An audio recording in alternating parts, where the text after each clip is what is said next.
வாழ்வோம். வாலறிவன் நற்றாள் தொழாரே. அப்ப அந்த தாளை தொழாம நான் அது படிச்சிருக்கேன் இது படிச்சிருக்கேன்னா என்ன பிரயோஜனம் இருக்கு? நீங்க இப்ப யூனிவர்சிட்டியில தான் போய் படிக்கிறீங்கன்னு ஒரு எக்ஸாம்பிள், நல்ல சப்ஜெக்ட் எடுத்து பிஹெச்டியே முடிக்கிறீங்க, டாப்பஸ்ட் ரேஞ்சில் இருக்கிறீங்க, தப்பில்லை. ஆனா அது 2 அண்ணன் தம்பின்னு வச்சுக்கோங்க. ஒரு வீட்டுல அண்ணன் தம்பி 2 பேரு. ஒருவன் யூனிவர்சிட்டி ரேஞ்சில் போய்கிட்டே இருக்கிறான். இன்னொருத்த பள்ளிக்கூடத்துக்கே அவன் போகல, சின்ன வயசுலயே படிப்பு ஏறல. அப்ப அவங்க அப்பா என்ன பண்றாரு, ஒரு குருட்ட கொண்டு சேர்த்து விட்டார். இவன் லாய்க்கு கிடையாது சாமி, உங்களுக்காக கொண்டு பண்ணிட்டாரு இருக்கட்டும். இவன் என்னாச்சு, ஒண்ணு ஏற மாட்டேங்க சொல்லி என்ன பண்ணிட்டாரு, ஒரு குருட்ட கொண்டு சேர்த்துட்டார். இப்போ இவன் அந்த குருட்ட குருவோட பயணிக்கிறான்.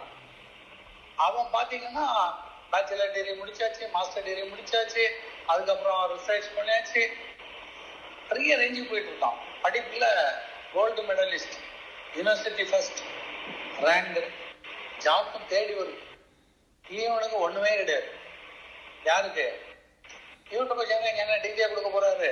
குருகிட்ட போனா டெய்லி வேலை வாங்குவார்.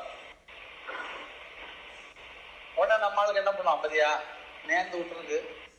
அவர் படுத்து கிடந்து இட்லியை வாங்கிட்டு வாங்குறாரு, இட்லியை வாங்கிட்டு வாங்குறாரு. நம்ம கிடந்து லோன்னு அதுக்கு போய் வாங்கிட்டு வரணும். நேரம்டா, இது உலகம் சொல்லும். ஆனா இந்த தொண்டுகளை பண்ண அவனுக்கு என்ன லாபம்? உனக்கு பட்டம் கிடைக்காது, பதவி கிடைக்காது, உன்னை பத்தி பார்த்துக்கிட்டே இருப்பார். ஏன்னா இந்த குருகிட்ட உங்களுக்கு உள்ள தொடர்பு என்னன்னா, அவருடைய பார்வை வேணும், வேற ஒண்ணுமே வேண்டாம். அந்த பார்வை என்பது உங்கள் மீது அவருக்கு நினைவு இருக்கும். நினைவு இருக்கிற மாதிரி நீங்க பழகும். உங்களோட அவர் எப்பவும் நினைச்சிட்டு இருக்க மாட்டோம். அப்ப ஒருவர் நம்மள நினைச்சிட்டு இருக்கணும்னா நாம அவரை நினைச்சிட்டு இருந்தாதான் அந்த நினைப்பு இல்லையா? நமக்கு என்ன இருக்கணும், யாருமா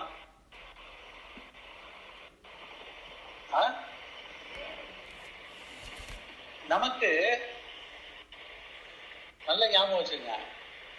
ஒருவர் நம் மீது ஞாபகம் வைக்க வேண்டும் என்றால் நாம் அவர் மீது ஞாபகம் வைக்க வேண்டும். Every action there is an equal and opposite reaction.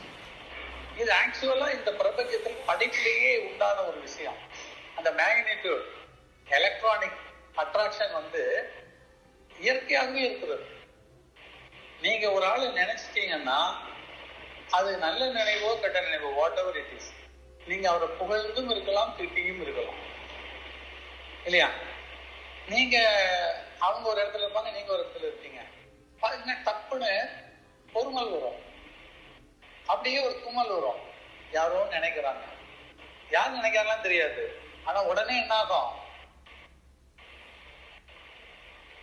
சாப்பிடும்போது குறை ஏறும்.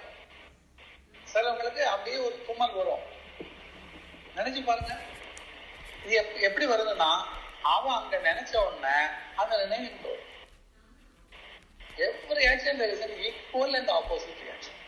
நீங்க அங்க நல்ல நினைச்சீங்கன்னா இவங்களுக்கு எப்படி இருக்குன்னா, இவங்க அறியாமலேயே சந்தோஷமா இருக்கும். இவங்களே சொல்லுவாங்க, நான் ரொம்ப ஃப்ரீயா இருக்கேன், எப்படி இன்னைக்கு இவ்வளவு ஃப்ரீயா நான் இருக்கிறேனே அப்படி சொன்னீங்கன்னா அவங்க என்ன நினைச்சிருக்காங்க, உங்களை நல்லபடி நினைத்திருக்கிறாங்கன்னு அர்த்தம். சந்தோஷமா இருக்கும். திட்டுனான்னா வேலை செய்ய ஓடாது. கூடுதல் அந்த புருஷமார்கள் எல்லாம் டைம் டேபிள் வச்சுக்கலாம். ஆபீஸ்ல போய் உட்கார்ந்த உடனேயே ஒரு நல்ல மூடு இருக்குதுன்னா வீட்டுக்காரி நம்மள என்ன பண்ணிட்டு இருக்கா, லவ் மூட்ல நல்லா பிளஸ் பண்ணிக்கிட்டு சந்தோஷமா இருக்கிறான்னு அர்த்தம். ஆபீஸ்ல உட்கார்ந்த உடனே ஃபைல் எடுத்தா ஓடல, அவன் திட்டுறான் வந்துட்டு இருந்ததுன்னா இது இங்க உள்ள கதை இல்ல, அங்க உள்ள கதை. ஏன்னா நம்ம கனெக்ஷன்ஸ் வெளியில இருக்கு, உங்கள்கிட்ட மட்டும் இல்ல. நீங்க நல்லா பார்க்கலாம், உண்மையான தாய் அன்பு. பையன் ஸ்கூல்ல தான் இருப்பான், இந்த அம்மா வீட்டுல தான் இருப்பா. ஈவினிங் பையன் வந்தோடனே காஃபி கொடுக்கணும்னு காஃபி போட்டு ரெடி பண்ணிட்டு இருப்பா. திடீர்னு பார்த்தா அந்த அம்மாவுக்கு அப்படி ஒரு மாதிரி ஒரு பதட்டமா இருக்கும், தலைவலி வந்த மாதிரி இருக்கும். அந்த அம்மாவே நினைக்க ஏன் நமக்கு என்ன ஆச்சு இப்படி வருது, ஏன்னா அவங்களுக்குள்ளே நினைச்சுக்குவாங்க. பாத்தீங்கன்னா அந்த பையன் வரும்போது கீழே விழுந்து கையில அடிபட்டு ரத்தத்தோட வருவான்.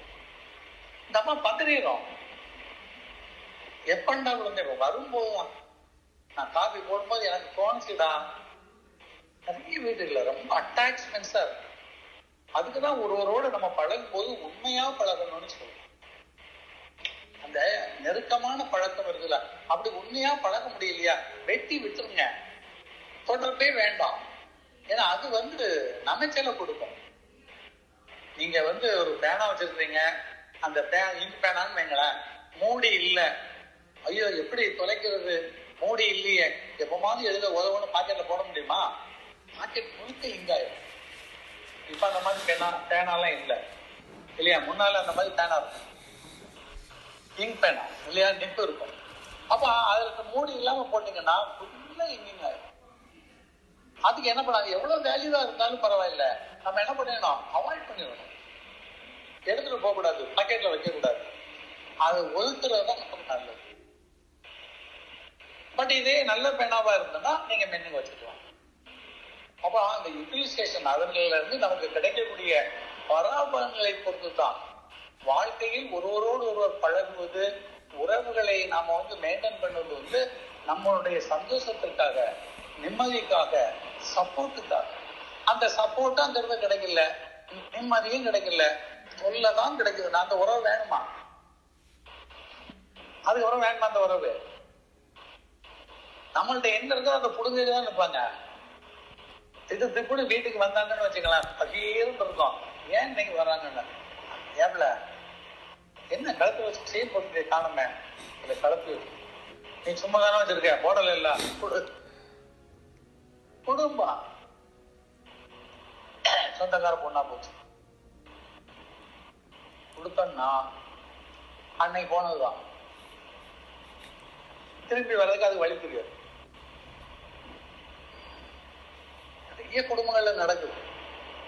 நம்ம உறவு பெறக்கூடாது, நட்பு பெறக்கூடாது, சரி ஒரு சப்போர்ட் பண்ணுவோம், உதவியா இருப்போம், இதெல்லாம் உண்மை நல்லதுதான், நன்றாக ஞாபகம் வைத்துக் கொள்ளுங்கள். இதெல்லாம் தான் ஞானம். படிச்சிருக்கிறதுனால எல்லாம் வராது. ஒருவரை பார்த்த உடனேயே அவங்கள பத்தி நமக்கு அறிவு வேண்டும். படிச்சவனுக்கு முடியாது. மேனேஜர்ஸ் இருப்பாங்க, அவங்க கீழே நிறைய சபார்டினேட்ஸ் இருப்பாங்க, பாடாப்படுவான். இவன் MBA தான் முடிச்சிருப்பான், அட்மினிஸ்ட்ரேஷன் முடிச்சிருப்பான், 20 வருஷம் சர்வீஸ் இருக்கும், நிறைய ஆபீஸ்ல ஒர்க் பண்ணி நிறைய பேரை பார்த்திருப்பான். What's the use? அவன் கீழே கூட கிளப்பினுடைய நடவடிக்கையும் கண்டுபிடிக்க முடியாது, தலையால அடிச்சுக்குவார். என்ன வேலை கொடுத்தாலும் அன்னைக்கு முடிக்க மாட்டான், அறகுறை வச்சுட்டு போவான், தேவையில்லாம எரர் பண்ணுவான், இங்கோட ரகசியங்களை வெளியில சொல்லுவான், இவர் கிடந்து அடிப்பார். அவனை அவாய்ட் பண்ண முடியாது, ஏன்னா ஆபீஸ்ல போட்டிருக்காங்க. பட் இதே நபருக்கு ஞானம் இருந்தால், இப்ப அறிவு இருக்கு, ஆபீஸ் ஒர்க் எல்லாமே தெரியும், எல்லா லாஸும் தெரியும், ஆனா அதுதான் அவருக்கு லாஸ்.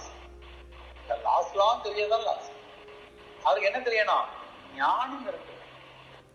ஞானம் இருந்ததுன்னா இந்த தடாபுடல், பயம், எல்லாமே போயிடும். ஏன்னா ஒரு நாள் வரக்கு பரவாயில்லை.